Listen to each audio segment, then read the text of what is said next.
చేనేత దినోత్సవం నేపథ్యంలో శుక్రవారం సిటీ న్యూస్ సదరు కార్మికుల జీవన పరిస్థితులపై గ్రౌండ్ రిపోర్టు తీసుకుంది. వీక్షిద్దాం ప్రత్యేక కథనం. మంగళగిరి చేనేతకు సుమారు 500 సంవత్సరముల చరిత్ర ఉందని చారిత్రక ఆధారాలు స్పష్టం చేస్తున్నాయి. ఈ మేరకు రాజుల కాలం నాటి శాసనాలు కూడా సాక్ష్యం ఇస్తున్నాయి. మంగళగిరిలో పద్మశాలి నేత కుటుంబాలు ఇప్పటికీ కొనసాగుతూనే ఉన్నాయి. అయితే పాతకాలం నాటి పరిస్థితులకు ఇప్పటికీ పొంతన లేదు. చేనేత ఎన్ని ఆటుపోట్లు ఎదుర్కొంటున్నా తన ఉనికిని మాత్రం ఇక్కడ నిలబెట్టుకుంటూనే ఉంది. మంగళగిరి చేనేతకు అంతర్జాతీయ గుర్తింపు ఉంది. తరాలు మార్పు, పాలకుల విధానాల వల్ల క్రమేణా ఇక్కడ చేనేత పరిశ్రమ క్షీణిస్తూ వస్తోంది. అయితే గత ఎన్నికల్లో టీడీపీ అభ్యర్థిగా మంగళగిరిలో పోటీ చేసిన నారా లోకేష్ చేనేత పట్ల ఆసక్తి చూపుతూ ప్రోత్సాహక విధానాన్ని అమలు చేస్తున్నారు. మిల్లు వస్త్రం పోటీ రావడంతో చేనేతకు దెబ్బ తగులుతోందని స్థానిక కార్మికులు అంటున్నారు. ఎట్లా ఉందని ఫస్ట్ నుంచి ఇప్పుడు మార్పు అనేది ఏం లేదు, అలానే నడుస్తుంది. కాకపోతే ఏంటంటే ఇది డెవలప్ అయ్యి కుటుంబాల పైకి రావాలి, నెక్స్ట్ జనరేషన్ ఉండాలంటే దీనికి ఏమైనా పెరిగితే మజూర్లు పెరిగి ఉంటే మా పిల్లలు కూడా కానీ వాళ్ళ పిల్లల తరాన్ని కానీ వచ్చి దీంట్లో వర్క్ చేస్తాక అవకాశం ఉంటుంది. ఇప్పుడు మినిమం 300 రూపాయలు మించి ఏ రోజు పడదు దీనికి. ఫస్ట్ నుంచి తక్కువేనండి మజూరీలు అనేవి ఇండి కాదు. ఇప్పుడు 300 మించేం పడదు. దీనికి 3000 ఇస్తారు, 10 రోజులు నేస్తాం. 300 రూపాయలు 400 రూపాయలు బయటికి పోతాయి. దానికి కండలు చుట్టినందుకు 150, అచ్చున అతికినందుకు 150, మొలగాడ కట్టించుకుంటే 150 రూపాయలు, 450 రూపాయలు బయటికి పోతాయి ఇండి. ఇంకా అప్పుడు వచ్చి 2500 మిగులుతాయి. సరే మినిమం ఒక వారానికి లెక్కేసుకోండి ఎంత పడుతుంది. అప్పుడు 300-350 రూపాయలు మించి పడదు. ఆ 350 రూపాయలు మీ ఉంటే ఇప్పుడు మాకంటే ఇటుకో ఇల్లు వచ్చింది కాబట్టి సరిపోయింది. కొంతమంది ఉన్నారు ఇల్లు లేని వాళ్ళు ఉన్నారు, ఇంకా వాళ్ళు రెంట్ కట్టుకోవాలా అంటే జీవనోపాధి కల్పించాలంటే ఈ దీని మీద బతుకుదు అనేది 100% కష్టం చేనేత వర్కరు. అందుకనే నెక్స్ట్ జనరేషన్ ఎవరు దీంట్లో లేరు. ఎవరైనా 40 ఏజ్ దాటిన వాళ్ళే దీంట్లో ఉన్నారు. ఏంటి 30 అంటే ఎక్కడన్నా 10 మంది ఉంటారేమో మొత్తం లెక్కేస్తే, నువ్వు మంగళగిరి కానీ రత్నాగిరి ఏదైనా లెక్కేస్తే అంతకు మించి ఎవరు ఉండరు. ఎందుకంటే వాళ్ళ కుటుంబాన్ని పోషించుకోలేరు మాకు వచ్చే ఆదాయాన్ని బట్టి. అది మాకున్న పరిస్థితి. ఇదిలా ఉండగా చేనేత కుటుంబాల్లో నేటి యువతరం నేత పట్ల పెద్దగా ఆసక్తి చూపడం లేదు. మజూరీ తక్కువ కావడంతో, ఆదాయం పరిమితం కావడంతో వేరే పనులకు వెళ్తున్నారని కుటుంబ పెద్దలు అంటున్నారు. చేనేత దుకాణాలు, షాపులు బాగా ఎక్కువైనాయి. ఇట్లా ఎక్కువ అవడం వల్ల మీకు పని పెరిగిందా, ఎట్లా ఉంది? నార్మల్ మామూలుగానే ఉంటుంది పని, ఎప్పుడు ఉండేలాగే ఉండిద్ది. మరి ఇలా ఆదాయం సరిపడిన వాళ్ళు ఏం చేస్తారు, వేరే పనులకు వెళ్ళిపోతున్నారు. అది ఇప్పుడు మా లేదండి, మా పిల్లలు బయట పనులే చేస్తున్నారు. అసలు ఈ మగ్గం మా వారు నేస్తారు.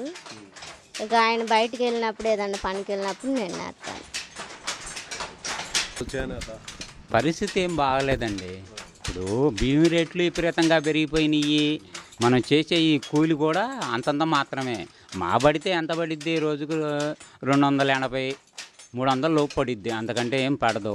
మన పిల్లలు అంటవా బయటికి పనులకే అలవాటు పడిపోయారు. ఎందుకంటే ఆ పిల్లలు కూడా నేతనయ్యాలి చేయాలంటే సాధ్యపడదు. ప్రభుత్వ పథకాలన్నీ మీకు సక్రమంగా అందుతున్నాయా? వచ్చినాయండి. పింఛను వచ్చిద్దండి. నాకు 3 అమ్మాయిలు, అలాగనే నేర్చుకుంటా వెళ్ళిపోతుంది జీవనాధారం. అది కూలి మాత్రం సాలతలేదు. ప్రభుత్వ పథకాలు ఏమేమి అందుతున్నాయి? ఈ పింఛను అందుతుంది అంత మట్టిగా. నాకు పింఛను ఒకటి, ఇంకేమీ లేదు. ఎట్టా గవర్నమెంట్ ఏమన్నా ఇస్తే సాయం చేస్తే ఇక అంతే. అట్లా వచ్చేళ్ళకి ఇప్పుడు మనకి చేనేత కేంద్రంగా చేనేత బాగా షాపులు, దుకాణాలు ఇవన్నీ పెరిగినాయి, బయట నుండి వస్తున్నారు. ఇది రావడం వల్ల మీకు వర్క్ పెరగడం కానీ, లేదంటే కార్మికులు ఎవరన్నా బయట నుండి వచ్చి పనిచేయడం కానీ ఇట్లా జరుగుతున్నప్పుడు మీకు ఎట్లా ఉంటుంది?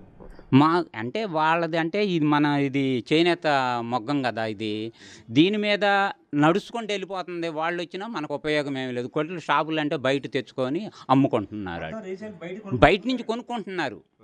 అది మేము నేసేది వాళ్ళు ఆర్డర్ ఇస్తేనే నేయటం. బయట నుంచి వస్తున్నాయి, బయటే కొనుక్కొచ్చుకుంటున్నారు. ధర్మవరం అని, వెంకటగిరి అని అటు నుంచి కొనుక్కుంటా తీసుకొని వస్తారు. వీటి వల్ల మీకు పని పెరిగింది అయితే ఏం లేదు. పెలకరా ఎప్పుడు అట్నే. చేనేతకు సంబంధించిన నేత పని వివిధ దశల్లో ఉంటుంది. పత్తి దారాన్ని సిద్ధం చేయడం, దారానికి నూలుకు రంగు వేయడం జరుగుతుంది. చీరె అంచులు, కొంగులను ప్రత్యేక శ్రద్ధతో నేయాల్సి ఉంటుంది. ఈ ప్రక్రియ అంతా పూర్తి కాగా మార్కెట్కు మాస్టర్ వీవర్స్ ద్వారా వెళ్తుంది. ఈ పనిలో నేత పనివారి నైపుణ్యం, ఇంకా నూలు నాణ్యత, రంగుల స్థిరత్వం ముఖ్యం. ఒక చీర నెత్తి వర్క్ పెరిగింది అంటే వర్క్ ఎలా పెరిగిద్ది? నేను చీర నేసేవాడిని, చీరన్నర నేయలేను కదా నా ఏజ్ని బట్టి. అప్పుడు ఇది కాంట్రాక్టే కదా, మొత్తం పచ్చం మొత్తానికి 3000 ఇస్తారు మాకు. 4 చీరలు మెటీరియల్ వాళ్ళది, వచ్చి వర్క్ చేయాలి మేము. అది 4 రోజులు నేసుకో, 10 రోజులు నేసుకో, అది కాంట్రాక్టు. అప్పుడు వర్క్ పెరిగే అవకాశాలు ఏమి ఉండవు. ఇప్పుడు బయట నుండి ఏమన్నా నేసేవాళ్ళు ఎవరన్నా వస్తున్నారా? అవన్నీ కామన్ అండి. తూర్పుగోదావరి నుంచి కొంతమంది వస్తారు, నేర్చుకుంటారు ఉంటారు. వాటి గురించి మాకు ఇబ్బంది ఏమి ఉండదు. వలస వాళ్ళు వచ్చిన వాళ్ళ గురించి మాకు ఇబ్బంది ఏమి ఉండదు. ఇక్కడ ఏంటంటే వర్క్ అనేది అంతే, అది అంత. కార్మికులకి ఇప్పుడు ఏదో కష్టాలు పడతాం, ఇట్లా ప్రాబ్లమ్స్ ఉంటున్నాయి అంటున్నారు కదా, అది మీకు కూడా ఒక ఐడియా ఉండిద్ది. మాకు పలానా చేస్తే మా కుటుంబాలు డెవలప్ అవుతాయి అని కానీ మేము అభివృద్ధి చెందుతామని మీకు కొంత ఉండిద్ది. అట్లాంటివి ఏమన్నా ఉన్నాయి? అక్కడ అవకాశాలు లేవండి దీనికి అసలు. ఇట్లా ఎందుకనంటే కొన్ని ఏరియాలకు అయితే జాకార్డ్ మిషన్లు అవి పెట్టుకుంటే ఆదాయం పెంచొచ్చింది. అవి ఫస్ట్ నుంచి ఇక్కడ మొత్తం ఈ ముడిసరికే తయారయ్యేది. ఆదాయం ఇంతకు మించి పెరుగుతానికి అవకాశం లేదు. ఆ రకాలు ఇల్లు పెట్టినా మేం చేయలేం. దీంట్లో మగాడే లేదు. మీ ఇక్కడ ఉన్న వర్కర్స్ ఇంతవరకే మాకు తెలిసిన వర్క్ ఇది, అంతవరకే అంతే. ఇంకా ఏరియాగాళ్ళు జాగార్డ్ మిషన్లో కుప్పటం అని అన్నీ కూడా బుటాలు అవి పెట్టుకొని చేస్తారు. వాళ్ళకు ఉంటుంది ఆదాయం, బాగానే ఉంటుంది వాళ్ళకి. అది కొన్ని ఏరియాలకు పరిమితం. అవి మనకి రావాలంటే మనకు వచ్చిన వర్క్ తెలియదు కదా ఇక్కడ. గవర్నమెంట్ని అడిగిన ఉపయోగం ఏముండదుగా. ఇప్పుడు ఇక్కడ వర్క్ చేయగలిగితే కదా గవర్నమెంట్ తెచ్చింది, ఒక మగ్గం రెడీ చేసింది, మొత్తం అన్న మెటీరియల్ అన్నీ రెడీ చేసి పెట్టారు. దాంట్లో వర్క్ చేసేవాళ్ళు కావాలి కదా. వర్క్ చేస్తేనే కదా వాళ్ళు పెట్టుబడి పెట్టిన దానికి ఉపయోగం. లేదు వాళ్ళు వచ్చి ఇక్కడ డిజైనర్లు మొత్తం అన్నీ నేర్పాలంటే ఈ వయసులో జరిగే పనులు కావు. ఏదో కుర్రోళ్ళు అయితే దాన్ని నేర్చుకొని దాన్ని డెవలప్ చేసి ముందుకు వెళ్తానికి అవకాశం ఉంటుంది. సాధ్యపడిద్ది. కొత్త కుర్రోళ్ళు ఎలా రావాలా? రోజుకు ఒక మినిమం దీనికి వచ్చేదానికి ఒక 600-700 ఉంటే ఆదాయం అనేది, సరే బయటికి వెళ్ళినట్టు అవి పనికి వెళ్ళినా ఏ కూలికి వెళ్ళినా 600-700 అవుతున్నాయి కాబట్టి, సరే 100 రూపాయలు తక్కువ వచ్చినా కూడా ఇది నేర్చుకుంటే మనం ఇంటికాడ ఉంటాము, మన కుటుంబం మొత్తం కలిసి ఉంటాం కాబట్టి ఇబ్బంది ఉండదు అనే దాని మీద ఇది నేర్చుకొని ముందుకెళ్ళింది ఇన్ని సంవత్సరాల నుంచి కూడా చేనేత పరిశ్రమ. అంటే బయటికి వెళ్ళి ఎవడో ఎందుకు బతిమాలా, మన వృత్తి ఉంది మనం చేసుకుందామని పెద్దవాళ్ళు వరకు ఇప్పుడు వరకు చేసుకుంటూ వచ్చారు. కాకపోతే ఇది ఈ మాతో అంతరించిపోద్ది ఎక్కడతో. నెక్స్ట్ జనరేషన్కి ఏం ఉండదు. ఉండేది ఎక్కడంటే ఇంక జాకార్డ్ మిషన్లో కుప్పటము, పట్టు చీరలు ఆయన వేసే వాళ్ళ దగ్గర ఉంటే ఉండొచ్చు. ప్రభుత్వం అందించే సంక్షేమ పథకాల వల్ల సంతృప్తి ఉందా? ఇంకేమన్నా అందిస్తే బాగుంటుంది అనుకుంటున్నారు? ఇవన్నీ ఇంకా ఉన్నంత వరకు సరిపెట్టుకుంటానండి. దానికి సంతృప్తి అనేది అంతవరకు వచ్చిన మనిషికి ఆశ అంతే. అవన్నీ కూడా జరిగే ఏదైనా భవిష్యత్తులో ఏంటంటే మనం చేసుకునే దాంట్లో ఇవాళ మీరు వచ్చి నాకు 1,00,000 రూపాయలు ఇస్తారు, అక్కడితో ఆ రోజు అయిపోద్ది. అదే కనుక నేను చేసుకునే దాంట్లో రోజుకు 200 పెరిగితే నా లైఫ్ మొత్తం ఉంటుంది. నాకు అది కావాలి, ఇది కాదు. ఇక్కడి చేనేత పరిశ్రమను కేవలం వ్యాపారంగానో భుక్తి కోసమో అన్నట్లుగా చూడకూడదు. ఇది ఇక్కడి పద్మశాలి కుటుంబాల సాంప్రదాయం, సంస్కృతిని వెల్లడించే వారసత్వ కళ అని చెప్పవచ్చు. యువతరాన్ని చేనేత వృత్తి వైపు మళ్లించగలిగితే ఇక్కడి చేనేత పరిశ్రమ ఇంకా ఎక్కువ కాలం వర్ధిల్లుతుందని చెప్పవచ్చు.